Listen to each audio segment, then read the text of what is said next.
지하철 7호선의 어느 한 칸에 이제 들어가게 되었는데, 이분이 딱 들어서자마자 그 지하철에 앉아있는, 객차에 앉아있는 승객들을 바라보시면서 이렇게 말씀하셨대요. 여러분, 예수 믿으라는 이야기 맨날 들으시니까 지겨우시죠?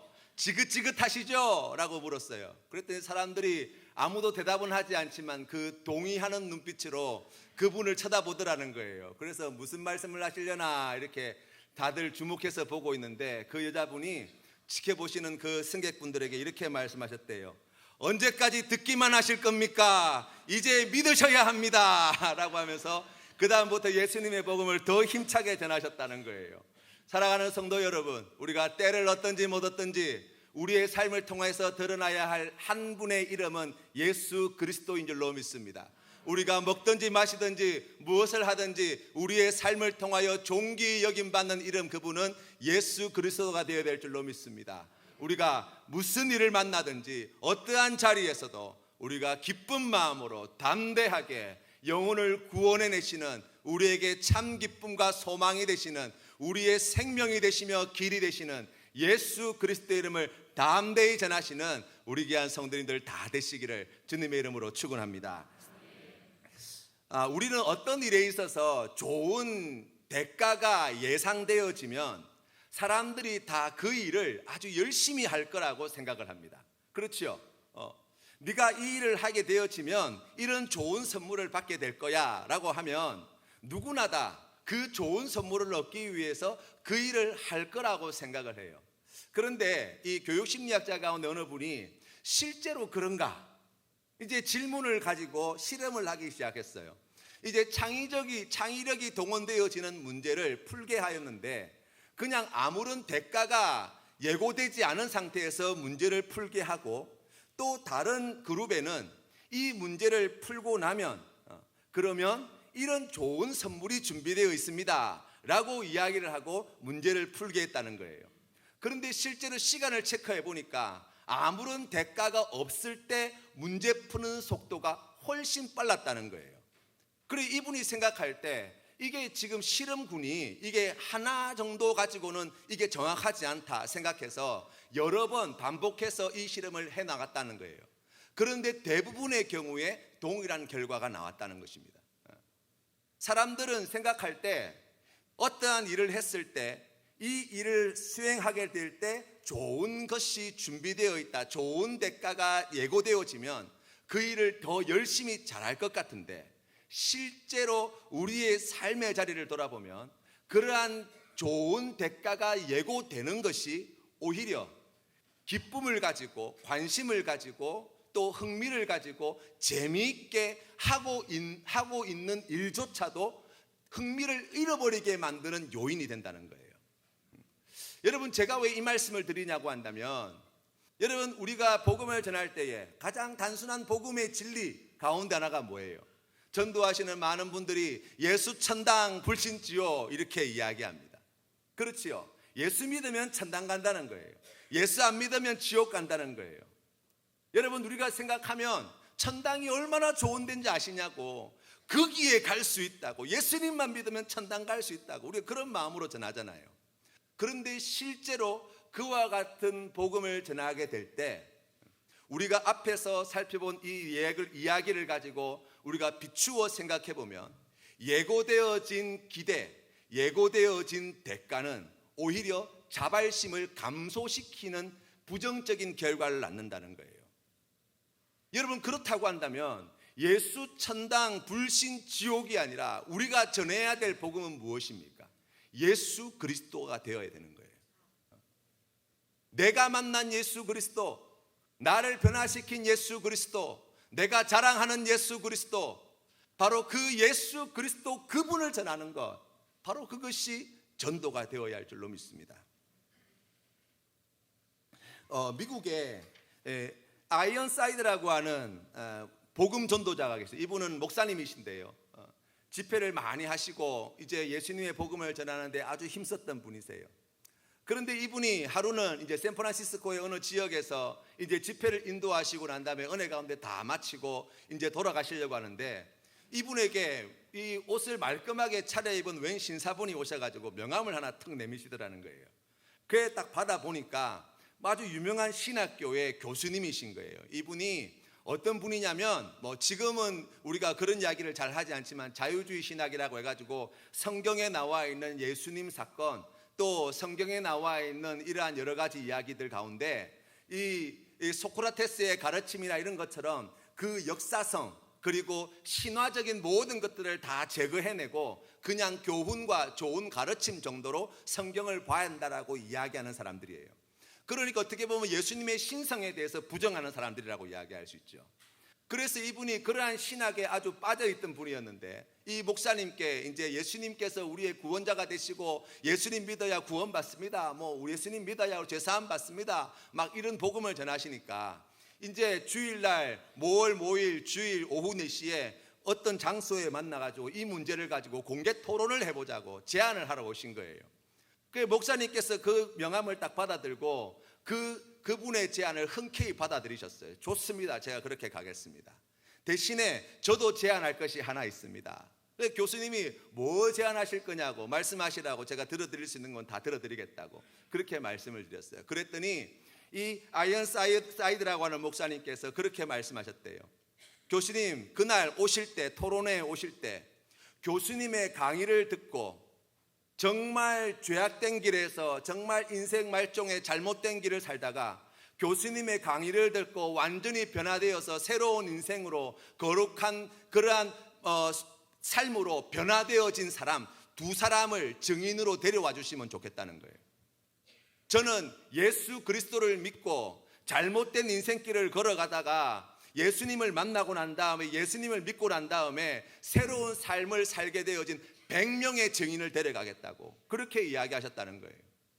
그 이야기를 듣고 있던 옆에 계신 웬 아주머님이 그 목사님의 이야기를 듣고 목사님, 제가 바로 그런 사람입니다, 제가 그날 증인으로 가겠습니다 말씀하시더라는 거예요.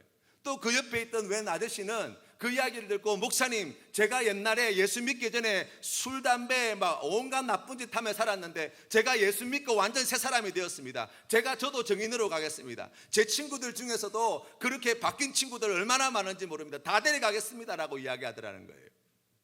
그런데 이 교수님은 말이 없으신 거예요.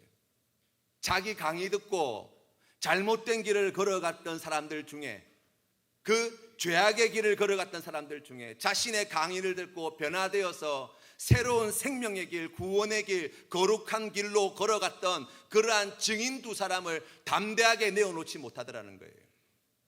이 교수님이 그 이야기를 듣고 난 다음에 어떻게 했을 것 같아요? 이 목사님께 이 토론회 없었던 걸로 하자고, 다음에 만나는 걸로 하자고, 그리고 황급히 그 자리를 뜨시더라는 거예요. 여러분, 우리가 믿는 예수 그리스도가 어떤 분이십니까? 우리가 하나님에 대해서 이야기하라 그런다면 우리가 하나님에 대해서 아는 것이 얼마나 되겠어요? 예수님에 대해서 이야기하라 그러면 우리가 예수님에 대해서 얼마나 이야기하겠어요? 그러나 우리가 이야기할 수 있는 것 하나, 예수 믿고 난 다음에 내가 이렇게 바뀌었다는 거예요. 내가 예수 믿기 전에 이렇게 살았는데, 내가 예수 믿기 전에 이러한 가치관을 가지고 있었는데, 예수 믿기 전에 내가 이러한 것들을 붙들려고 살고 있었는데, 내가 예수 믿고 난 다음에 이렇게 바뀌었다고, 내 인생의 가치관이 바뀌었다고, 내 인생의 목표가 바뀌었다고, 내 인생의 비전이 바뀌었다고, 내 인생의 소망이 변화되었다고, 우리가 그것이 우리가 전할 복음의 가장 핵심되어지는 내용이 되어야 할 줄로 믿습니다. 그 복음이 능력이 있는 거예요. 그 복음이 힘이 있는 것입니다. 사랑하는 성도 여러분, 우리가 주님 앞에 나아갈 때에 하나님께서 기뻐하시는 귀한 삶을 살고자 할 때 성령 하나님께서 우리의 인생 가운데 얼마나 놀라운 일을 행하셨는가, 우리가 옛사랑 전도축제를 준비하면서 다시 한번 살펴보시기를 바랍니다. 예수님 만나기 전, 예수님 믿기 전 내가 어떠한 인생이었는가, 예수님을 만나고 난 다음, 예수님을 믿고 난 다음, 내가 그 은혜 받고 난 다음 내 인생에 내 마음이, 내 생각이 어떻게 바뀌었는가, 우리가 그것을 하나님 앞에서 정직하게 보게 되어질 때 하나님께서 행하신 놀라운 일, 그 위대하신 일들을 우리가 고백하게 될 것이고, 그것이 우리의 확신과 복음의 근거가 복음 전도의 근거가 되어질 것이고, 그 귀한 믿음의 고백을 내어놓게 될 때 하나님께서 돌같이 굳어있던 예수 믿지 않는 그들의 마음을 열어주시고 녹여주시고, 그들의 닫혀있는 눈을 열어주시고 그들의 닫혀있는 귀를 열어주셔서 주님께로 돌아오는 놀라운 역사, 그 크신 은혜를 베풀어 주실 줄로 믿습니다. 바라기는 우리 센텀 장로교회 모든 성도님들은 있는 곳이 어디든지 간에 누구를 만나든지 간에 나를 변화시켜 주시는, 내 삶에 함께 하시는 이 예수님을 마음껏 자랑하시는 귀한 은혜 누리시는 우리 성도님 다 되시기를 주님의 이름으로 축원합니다. 이 창세기부터 시작하여서 신명기의 말씀은 모세오경이라고 이야기합니다. 그 가운데 특별히 출애굽기, 레위기, 민수기, 신명기는 출애굽과 관련되어진 그러한 말씀이라고 이야기할 수 있습니다. 40년 동안 광야에서 보내었습니다. 그런데 시간으로만 보면 출애굽기의 말씀은 출애굽 1년 1월 15일에 출발하여서 2년 1월 1일에 성막을 세울 때까지의 시간의 분량을 차지하고 있어요. 그러니까 생각해 보면 뭐 한 1년 정도의 시간이 소요되어진 책이 출애굽기예요. 레위기는 이 시내산에서 하나님의 말씀을 받으면서부터 시작하여서 그 시내 광야를 출발할 때까지, 그러니까 약 2년 2월 20일까지라고 해서 그 시간으로만 따지면 불과 한 달 조금, 2달 조금 못 되는 시간을 가지고 있어요. 신명기는 이스라엘 백성들이 가나안 땅에 들어가기 직전, 모세가 이제 하나님께 부름을 받게 될 때인데, 그때 이스라엘 백성들에게 남긴 마지막 설교의 말씀이에요. 그러니까 시간상으로 따지면 마지막 40년 광야 시간 중에 며칠, 그 며칠의 기록이 담겨져 있는 것이 신명기예요. 그렇다고 한다면 그 나머지 40년 광야 생활 가운데에 그 나머지의 역사가 어디 기록되어 있느냐? 바로 민수기에 기록되어져 있는 거예요. 우리가 지금 말씀 사랑 노트, 우리가 지금 이번 달 진도가 이제 민수기에서 말씀인데요. 여러분, 그렇기 때문에 이 민수기의 말씀은 매우 중요하고 의미 있는 말씀이라고 이야기할 수 있습니다. 40년 광야 생활 가운데 이스라엘 백성들이 어떠한 시험과 어려움에 닥쳤는가, 그러한 시험을 만날 때 이스라엘 백성들이 어떠한 반응을 보였는가, 그때 하나님께서는 어떻게 일하셨는가, 이스라엘 백성들이 광야에서 실패하고 시험에 넘어갈 때 이스라엘 백성들을 다시 일으켜 세우시고 하나님께서 약속의 땅까지, 가나안 땅까지 인도하시는 그 놀라운 은혜를 어떻게 베풀으셨는가를 볼 수 있는 책이 바로 이 민수기의 말씀이에요. 여러분, 우리의 삶이 그렇잖아요. 광야와 같은 인생길 아닙니까? 우리가 출애굽기에 나와 있는 그 말씀과 같이 홍해를 가르는 것과 같은 그러한 기적과 그 놀라운 은혜를 우리가 경험하기도 하지만, 그러나 여러분, 40년 광야 생활과 같이 내일을 알 수 없는, 언제 끝날지도 모를 그러한 지치고 피곤한 발걸음을 계속해서 이어가는 우리의 하루하루의 삶이라고 한다면, 여러분, 그렇다고 한다면 우리에게 소망과 위로와 힘이 되어지는 말씀이 바로 이 민수기의 말씀에서 있는 거예요. 그래서 여러분, 우리가 창세기의 말씀은요, 너무나 중요한 말씀이어서 많은 분들이 이 창세기 말씀을 자주 봐요. 또 이 해마다 이제 성경을 새롭게 읽겠다라고 작정하면 제일 먼저 읽는 책이 뭐예요? 창세기 말씀이에요. 옛날 영어 공부할 때 성문 종합 영어 제라편, 명사편 까맣게 이렇게 다를 때까지 보잖아요. 근데 명사편까지밖에 못 봐서 문제지. 그렇잖아요. 창세기 말씀 우리가 많이 봐요. 은혜를 많이 받아요. 출애굽기 말씀에도 구원 사건이 나 있으니까 거기에 얼마나 스토리가 재밌어요. 그러니 그 말씀도 우리가 자주 만나거든요. 그런데 실제로 우리가 민수기의 말씀을 자주 접하지 못할 때가 많아요. 이번 시간을 통해서 우리 이번 달 우리 민수기의 말씀 본문을 우리가 함께 묵상하며 나가면서 하나님께서 주시는 그 은혜, 민수기 말씀을 통해 주시는 은혜 풍성히 받아 누리시는 우리 귀한 성도님들 다 되시기를 바랍니다. 오늘 성경 말씀을 앞서서 민수기 말씀의 그 이름의 뜻은 백성들의 숫자를 살린 책이에요. 1장에 보시면 이제 12지파, 루벤 지파부터 시작해서 12지파의 인원을 갖다가 인구조사를 하게 하시는데, 거기에 보시면 이제 60만이 넘는 군대가 만들어졌다고 성경 말씀은 기록하고 있어요. 이스라엘 백성들은 애굽 땅에서 종살이했던 사람들입니다. 종으로 살던 사람이에요. 정예군이 아니에요. 그런데 성경 말씀에 보시면 민수기 1장 3절 말씀에 이렇게 나와 있습니다. 이스라엘 중 20세 이상으로 싸움에 나갈 만한 모든 자를 너와 아론은 그 진영별로 계수하되 라고 시작하고 있어요. 다시 말하면 하나님께서는 40년 광야 길을 출발하는 이스라엘 백성들을 무엇으로 보시느냐? 하나님의 군대로 보신다는 거예요. 그 말은 무슨 말씀입니까? 40년 광야 생활 가운데 끊임없이 전쟁과 싸움이 지속될 거라는 거예요. 여러분, 우리의 삶의 자리가 그렇잖아요. 우리가 예수 믿고 신앙생활을 하지만 실제 우리의 영적 상태, 그 영적 상태를 한꺼풀 벗겨보면 우리 매일매일의 삶의 자리 매 순간순간은 처절할 만큼 지속되어지고 반복되어지는 영적 전투의 현장이라고 이야기할 수 있습니다. 여러분, 악한 마귀는 뿌리에 뿔 달고 시커멓게 생긴 귀신처럼 생긴 그러한 존재로 나타나지 않아요. 무색무취 무미의 존재로 나타나는 거예요. 우리의 삶 가운데 얼마나 교묘하게 접근해 나가는지, 우리가 마귀가 주는 시험인 줄도 알지 못한 채 당하는 시험들이 얼마나 많은지 몰라요. 마귀가 하는 일이 무엇입니까? 우리를 하나님으로부터 멀리 떨어지게 만드는 거예요. 죄짓게 만드는 게 마귀가 하는 일이거든요. 여러분, 우리의 삶을 돌아보세요. 예수 믿으며 살아가지만 죄가 반복되어집니다. 예수 믿으면서 살아가지만 하나님을 향한 사랑이 식어져 갑니다. 예수 믿으며 살아가지만 그럼에도 불구하고 이 열정이 생기지 않습니다. 우리의 신앙의 선주소지 않습니까? 왜 그렇습니까? 라고 이야기하면 영적으로 보면 이 영적 싸움에서 지금 밀리고 있다는 증거가 되는 거예요. 여러분, 그렇기 때문에 하나님께서는 이스라엘 백성들에게 싸움에 나갈 만한 모든 자를 세하려라 말씀하실 때 바로 하나님의 백성, 하나님께서 부르신 하나님의 자녀들은 바로 하나님의 나라의 군사가 되어진 자들이고 이 영적 싸움의 자리에 서 있는 자들이라고 말씀해 주시는 거예요. 두 번째로 2장 말씀해 보시면 짐 배치가 나옵니다. 이스라엘 백성들이 이제 이동하다가 정착하게 되어지면 그 가운데 회막을 중심으로 해서 동편에는 어느 지파가, 서편에는 어느 지파가, 남편에는 어느 지파가, 북쪽에는 어느 지파가 이렇게 해서 진을 차지하여라. 출발할 때는 출발하는 순서를 누구부터 출발해서 어떻게 하여라라는 계명이들이 말씀에 나와 있어요.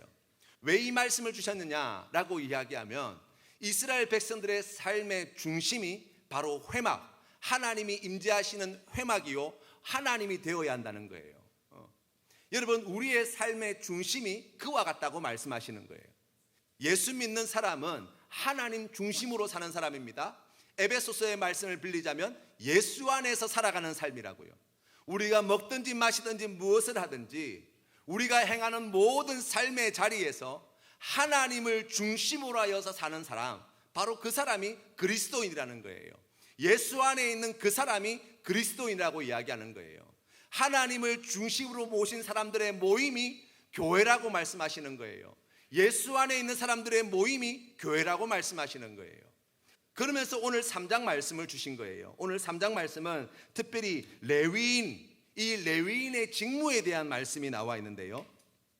우리가 오늘 읽은 성경 말씀 이 40절부터 43절 말씀해 보시면 그 직무의 내용을 잘 정리해서 말씀해 놓았습니다. 오늘 본문 말씀을 우리 다시 한번 읽도록 하겠습니다. 40절부터 41절까지 같이 한번 읽어보겠습니다. 시작. 여호와께서 또 모세에게 이르시되 이스라엘 자손의 처음 태어난 남자를 1개월 이상으로 다 계수하여 그 명수를 기록하라. 나는 여호와라. 이스라엘 자손 중 모든 처음 태어난 자 대신에 레위인을 내게 돌리고 이스라엘 자손의 가축 중 모든 태어난 것 대신에 레위인의 가축을 내게 돌리라. 모세가 여호와께서 명령하신 대로 그 모든 일을 행하였다고 말씀합니다. 이 레위 지파는 하나님께서 특별히 구별하여 세우신 지파예요. 이 이야기를 하기 위해서는 출애굽의 과정 가운데 10번째 재앙에 대해서 이야기를 하는데요. 마지막 10번째 재앙이 무엇이었습니까? 장자 죽음이었어요. 애굽 땅의 모든 초태생들이 다 한날 한시에 죽는, 집에 기르는 가축들에 이르기까지 초태생들을 다 죽이는 재앙이 임하게 되었는데, 그때 하나님께서 택한 백성 이스라엘 백성들에게는 그 죽음의 사신이 넘어가게 되었죠. 어떻게 하여서 그 은혜를 누리게 되었습니까? 하나님께서 말씀하신 유월절 규례대로 그 어린 양을 잡아서 피를 문지방과 인방에 묻히게 되어질 때, 우슬초에다가 묻혀서 인방과 문지방에 묻히게 되어질 때, 그때 죽음의 사신이 그 피가 묻어 있는 집들은 건너갔던 거지요. 그래서 그 날이 유월절이 된 거잖아요.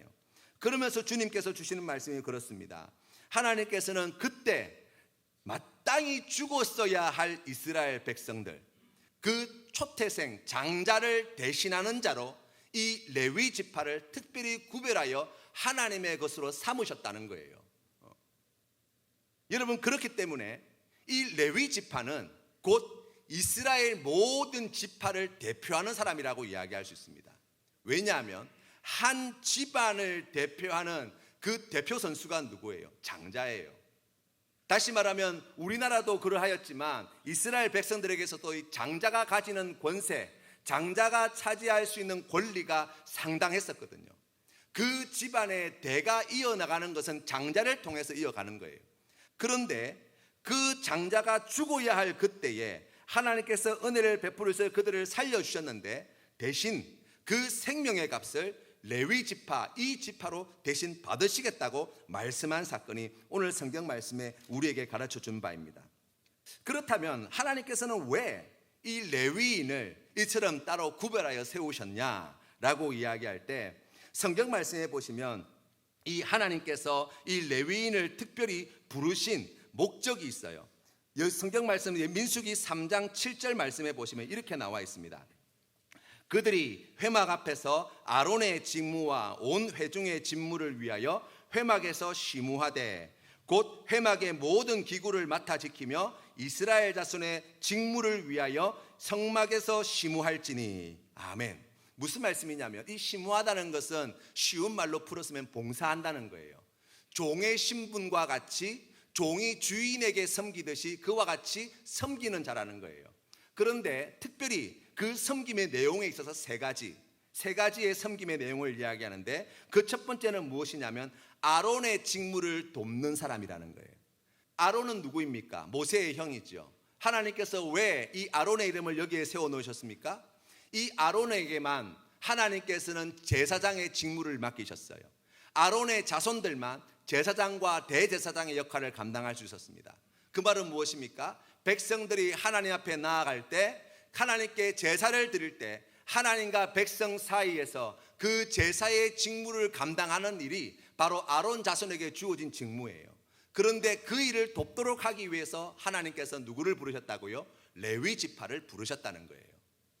오늘 이 시대로 우리가 가져와서 생각해 본다면, 다시 말하면 이스라엘 백성들이 드렸던 제사가 바로 우리가 드리는 예배라고 이야기한다면, 이 레위인에게 첫 번째 맡겨주신 직무, 그 봉사의 자리가 무엇이라고요? 예배를 돕는 자라는 거예요. 여러분, 우리가 어떻게 예배를 도울 수 있습니까? 우리가 어떻게 하나님 앞에 예배 드리는 데에 귀하게 쓰임받을 수 있습니까? 우리 시온 찬양대와 같이 귀한 찬양으로, 우리 예배 안내위원과 같이 그러한 봉사자들로, 헌금위원 또 주차위원들과 같이 그렇게 헌신하는 것, 그 모든 것이 하나님께서 기뻐하시는 귀한 섬김의 자리라고 이야기할 수 있습니다. 그런데 여러분, 우리가 그와 같은 봉사의 자리에 있지 않더라도 우리가 이 예배에 함께 참여하는 것만으로도, 뿐만 아니라 우리가 우리 주변에 있는 함께하는 믿음의 형제 자매들을 이 예배의 자리에 나가도록 함께 권변하고 우리가 격려하는 것만으로도 이 예배를 돕는 귀한 직무를 맡는 일이라고 이야기할 수 있는 거예요. 어떤 사람이 그런 일을 감당할 수 있다고요? 하나님께서 택하여 부르신 자, 바로 그들에게 하나님께서 그 귀한 직무를 맡겨주셨다는 거예요. 사랑하는 성도 여러분, 우리가 그리스도인 아닙니까? 예수 믿는 사람 아닙니까? 예수 믿는 사람은 어떤 사람이라고요? 예배를 돕는 자라고요. 하나님 앞에 예배 드리러 나올 수 있도록 돕는 자, 섬기는 자, 종된 자, 바로 그가 그리스도인이라고요. 여러분, 그렇다고 한다면 우리의 눈을 들어서 우리의 주변을 한번 돌아보십시다. 아직도 주님 앞에 나오지 못하는 많은 이들이 있지 않습니까? 아직도 하나님을 예배드리지 못하는 우리의 형제들이 있지 않습니까? 아직도 하나님 앞에 예배드리러 나오지 못하는 우리의 이웃들이 있지 않습니까? 그들이 예배드리러 나오는 데에 귀하게 헌신되어진 자, 누구라고요? 그리스도인이에요. 레위인에게 그와 같은 직무를 맡겨주셨습니다. 두 번째로 오늘 성경 말씀에 보시면 이렇게 나와 있어요. 온 회중의 7절 말씀입니다. 이어서 보겠습니다. 온 회중의 직무를 위하여 회막에서 심우하되 라고 나와 있습니다. 이스라엘 백성들은 40년 동안 광야에서 유랑하던 사람이에요. 다시 말하면 한 곳에 정착해 있던 사람들이 아니라 유목민과 같이 계속해서 자리를 옮겨 다녔던 사람들이에요. 그런데 하나님께서는 이스라엘 백성들에게 출애굽 2년에 이 성막을 다 짓게 하시고 그 뒤에 이제 38년 동안 광야에서 다니게 될 때 이스라엘 백성들이 하나님께서 움직이실 때 함께 움직이고 하나님께서 멈추실 때 함께 멈추게 되었는데 그 중심에 뭐가 있었다고요? 회막이 있었다고요. 레위인이 하는 일이 무엇입니까? 그 회막을 세우는 일을 했던 사람들이에요. 이스라엘 백성들이 이동하게 되어질 때 그 회막을 정리하여서 그 천막 교회를 지어 어깨에 짊어지고 수레에 올려서 그 길을 함께 걸어가서 하나님께서 이곳에 정착하라고 하실 때 그곳에 제일 먼저 가서 그 회막을 다시 세우는 일을 했던 사람, 바로 그 사람들이 레위인이에요. 여러분, 그렇다고 한다면 우리가 오늘 이 시대에 하나님으로 택함 받은 우리에게 주시는 사명을 볼 수 있지 않습니까? 무엇입니까? 교회를 세우는 일, 바로 그 일이 하나님께서 기뻐하시는 일이라는 거예요. 예수 믿는 우리에게 맡겨주신 사명이라고 말씀합니다. 우리 센텀 장로교회가 제송동 땅에 이 54년 전에 이곳에 터를 잡고 함께 기도하며 함께 말씀을 나누는 그 모임이 있을 때에 누가 이런 교회를 상상할 수 있었겠습니까? 누가 이런 미래를 갖다가 예측할 수 있었겠습니까? 그러나 교회를 세우기 위하여 그 어려운 시간과 삶의 자리에도 불구하고 하나님 앞에 헌신하였던 귀한 믿음의 선배들로 말미암아 이 54년의 세월 동안 교회를 지켜오고 세우기 위하여 헌신되어진 주의 종들로 말미암아 우리 센텀 장로교회가 이 제송동 땅에 이와 같은 교회로 성장하게 되어진 줄로 믿습니다. 사랑하는 성도 여러분, 우리는 교회를 세우는 자입니다. 우리는 믿지 않는 많은 이들이 주님 앞에 나와 예배 드릴 수 있도록 교회를 든든히 세워나가는 자들이 되어야 합니다.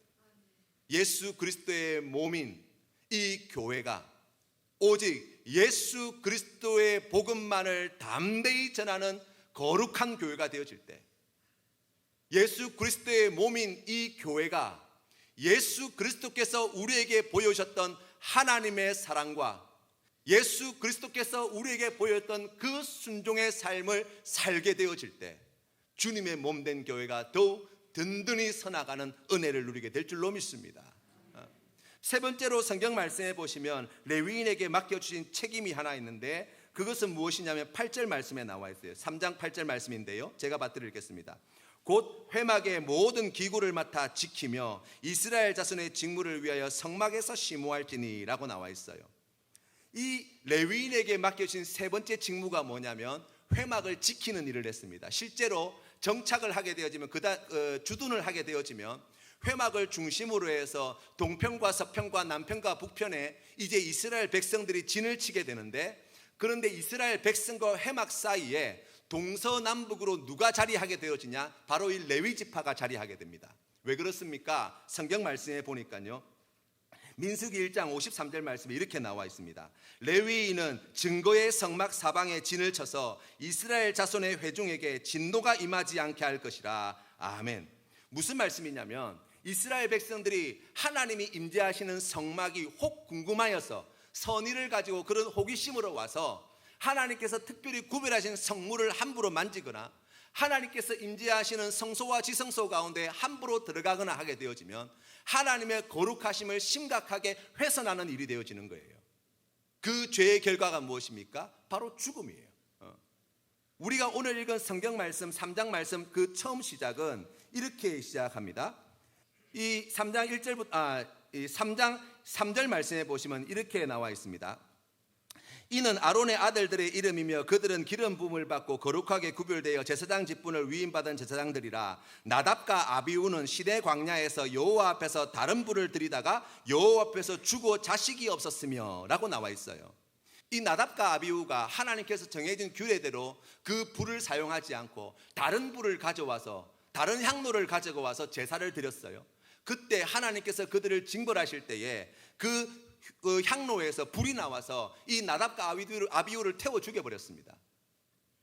다시 말하면 하나님의 거룩하심을 훼손하는 일들이 발생하지 않도록 하나님께서는 레위 지파를 해막 사방에 진을 치게 만드시고 이스라엘 백성들이 부지 중에라도 하나님의 거룩하심을 침범하지 못하도록 하나님께서 특별한 은혜를 베풀어서 그 자리를 지키게 만들어 주셨다는 거예요. 여러분, 오늘 이 시대를 가지고 생각해 본다면 이 레위 지파에게 주신 귀한 사명, 오늘 교회에게 주신 귀한 사명이 무엇입니까? 바로 교회를 지키는 일이에요. 우리가 에베소서의 말씀을 보아도 마찬가지고 사도행전의 말씀을 보아도 마찬가지지만 초대교회 역사 가운데 속에서도 이 교회를 뿌리째 흔들었던 많은 거짓 교사들이 있었죠.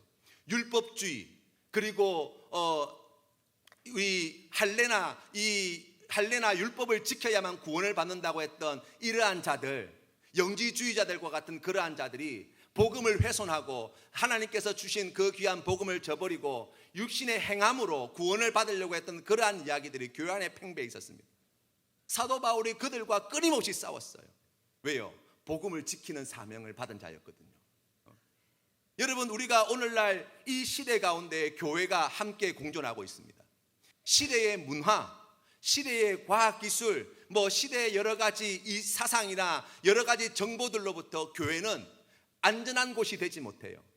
왜 그렇습니까? 우리가 일주일 168시간 가운데에 세상에서 살아가는 시간이 태반이거든요. 겨우 일주일에 10시간도 채 되지 못하는 시간을 하나님께 바치고 있는지도 몰라요. 교회에서 보내는 시간이. 그렇다고 한다면 그 나머지 시간은 다 세상에서 사는 거예요. 세상 사람들과 어울려서 그들과 함께 나누고 그들의 이야기를 듣고 그들의 문화를 누리고 그들이 하는 그러한 뉴스들을 우리가 끊임없이 들으며 사는 사람들이라고요. 달리 말하면 오늘날 이 교회 안에도 하나님께서 미워하시는 그러한 세상의 풍조와 세상의 문화와 세상의 사상들과 잘못되어진 복음들이 우리 가운데 은밀히 침투해 들어와 있다는 것을 부인할 수 없어요. 하나님께서 우리에게 맡겨주신 귀한 사명이 무엇입니까? 그 모든 부정한 것들로부터 교회를 지켜라는 거예요. 우리가 지켜야 할 것이 무엇입니까? 예수 그리스도의 복음이에요. 우리가 자랑할 것이 무엇입니까? 예수 그리스도 그 이름밖에 없어요. 우리의 공로, 우리의 자랑이 아니라 우리의 실력, 우리의 명성이 아니라 우리가 온전히 드러내야 할 그분 예수 그리스도 십자가밖에 없어요. 그것을 훼손하고자 하는 모든 악한 마귀의 계계들을 우리가 싸워 물리치고 세상의 풍조와 문화나 혹은 세상의 사상이나 뉴스와 같은 그러한 것들로 교회가 오염되지 않도록 굳건히 지켜나가야 할 책임이 누구에게 있다고요? 그리스도인인 우리에게 있다고요. 그것을 위해서 우리가 무엇을 해야 합니까? 주님의 말씀 위에 굳게 서야 되는 거예요. 왜 그렇습니까? 진리의 말씀이 아니고서는 악한 마귀의 계계를 분간할 수가 없어요. 진리의 말씀이 아니고서는 교회 안에 침투해 들어오는 교회를 공격하는 그 악한 마귀의 그 거짓에 맞서 싸울 수 없습니다. 하나의 거짓말을 위하여 1000개의 진실을 동원할 존재가 악한 마귀잖아요. 어떻게 그걸 구분해내는 거예요? 우리가 못해요. 그러나 진리의 말씀이 있으면 드러납니다. 사랑하는 성도 여러분, 우리 안은 어떻습니까? 우리의 삶의 자리는 어떻습니까? 우리가 그리스도의 몸에 지체된 자들 아닙니까? 우리가 세상의 교회로 부름받은 자들 아닙니까? 여러분, 그런데 그 하나님의 영광과 거룩함을 훼손시키는 그 온갖 오물과 같은 이야기들과 문화와 그러한 풍조 속에서 여러분, 우리가 주님의 말씀으로 우리 자신을 지키고 있습니까? 오늘 하나님께서 우리에게 그와 같은 질문을 던져주시는 줄로 믿습니다.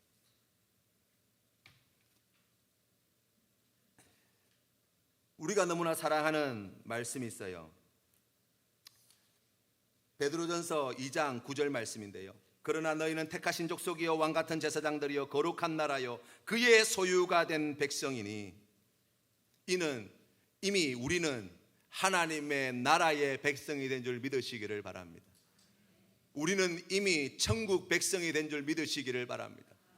예수 그리스도를 믿는 믿음으로 우리에게 보장되어지고 하나님께서 약속하신 영원한 생명, 하나님의 자녀가 되는 권세를 이미 우리는 받은 자됨을 믿으시기를 바랍니다.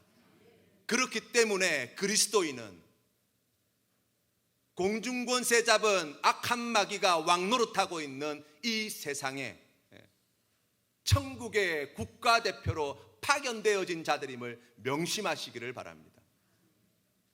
우리의 나라, 우리가 돌아갈 나라, 그 아름다운 천국, 우리 하나님께서 우리에게 허락하신 그 귀한 아름다운 나라 천국의 삶을 우리가 이 땅 가운데 살게 되어질 때, 그 나라 백성으로 우리가 이 땅에서 천국 백성다운 거룩함을 지키며 살게 되어질 때, 오늘 주신 말씀에서처럼 예배를 드리는 데 돕는 자로, 교회를 세우는 데 돕는 자로, 주님의 몸된 교회를 악하고 더럽고 추악하고 부정한 모든 것들부터 지키는 데에 부름받은 자로 우리가 헌신하게 되어질 때, 하나님께서 사랑하는 성도님들의 삶을 통하여서 주님의 몸된 이 센텀 장로교회를 통하여서 크신 영광 받아 주실 줄로 믿습니다.